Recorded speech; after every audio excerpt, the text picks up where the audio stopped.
ഇന്നത്തെ എൻ്റെ റെസിപ്പി ഒരു കോളിഫ്ലവർ സൂപ്പാണ്. വെയിറ്റൊക്കെ കുറയ്ക്കാൻ ആഗ്രഹിക്കുന്നവർക്ക് ഇത് നല്ലൊരു റെസിപ്പിയാണ്. വെസ്റ്റേൺ നാടൻ റെസിപ്പിയിലേക്ക് എല്ലാവർക്കും സ്വാഗതം. ഇതിനായിട്ട് 150 ഗ്രാം കോഴി ഇറച്ചിയാണ് എടുത്തിരിക്കുന്നത്. ഇതിലേക്ക് 2 കപ്പ് വെള്ളവും ആവശ്യത്തിന് ഉപ്പും ഒഴിച്ചു കൊടുക്കുക.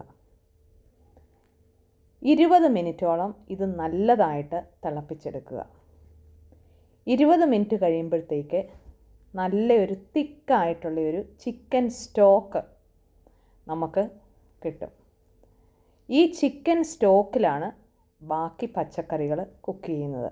മെയിനായിട്ട് ഇതിനാവശ്യമുള്ളത് കോളിഫ്ലവറാണ്. ഒരു സവോളയുടെ പകുതി ഇതുപോലെ ചെറുതായിട്ട് അരിഞ്ഞത്, 2 ക്യാരറ്റ് ഇതുപോലെ ചെറിയ കഷ്ണങ്ങളാക്കിയത്, പിന്നെ 1/2 കപ്പ് മുരിങ്ങയിലയാണ് ഇതിൽ ചേർക്കുന്നത്.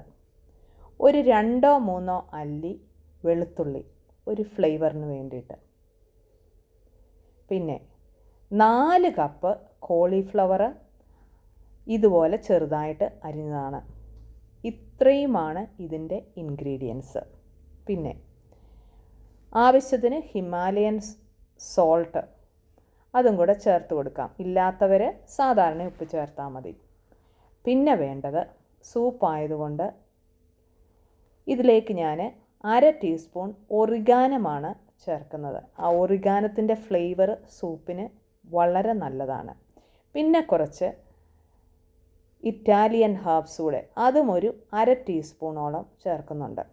ഈ നേരത്തെ നമ്മളുണ്ടാക്കിയ ചിക്കൻ സ്റ്റോക്കിലാണ് ഇത്രയും പച്ചക്കറികൾ വേവിച്ചെടുക്കുന്നത്. ഒരു 2 വിസിലാവുമ്പോഴത്തേക്ക് ഓഫ് ചെയ്യുക. നന്നായിട്ട് തണുത്ത് വരണം. തണുത്ത് വരുമ്പോഴത്തേക്ക് ഈ പാകത്തിനാണ് കിട്ടുന്നത്. ഇത് മിക്സിയിലിട്ട് ഒന്ന് അടിച്ചെടുക്കണം. നേരത്തെ വേവിച്ച് വെച്ചിരിക്കുന്ന ചിക്കൻ ഇതുപോലെ ചെറിയ കഷ്ണങ്ങളായി ഷ്രെഡ് ചെയ്തെടുക്കാം. ഇത് ഒരു മിക്സിയിലേക്ക് ഇടുക.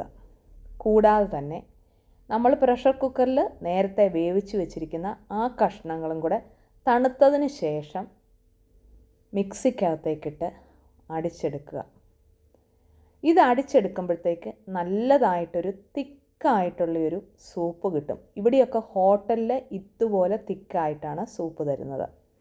പിന്നെ ഒരു എരിവിന് വേണ്ടിയിട്ട് കുരുമുളക് പൊടിയാണ് ഞാൻ ഉപയോഗിക്കുന്നത്. 1 ടീസ്പൂൺ, അത് അവനവന് ആവശ്യത്തിനനുസരിച്ച് എരിവിന് അത് ചേർക്കുക.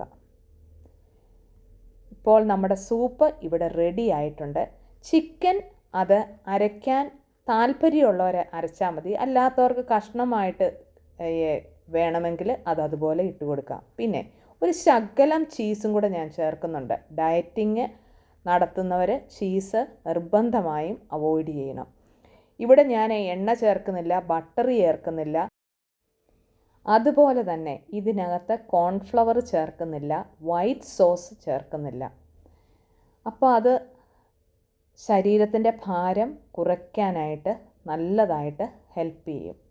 പിന്നെ എപ്പോഴും സോസ് നമ്മൾ കഴിക്കുന്നതിന് മുമ്പായിട്ട് നന്നായിട്ടൊന്ന് ചൂടാക്കുക. എന്നിട്ട് അത് കഴിക്കുക. കുരുമുളക് പൊടി വേണമെങ്കിൽ ചേർത്ത് കൊടുക്കുക. ഈ റെസിപ്പി നിങ്ങൾക്കിഷ്ടപ്പെട്ടെങ്കിൽ ഒരു ലൈക്ക് തരിക കൂട്ടുകാരെ.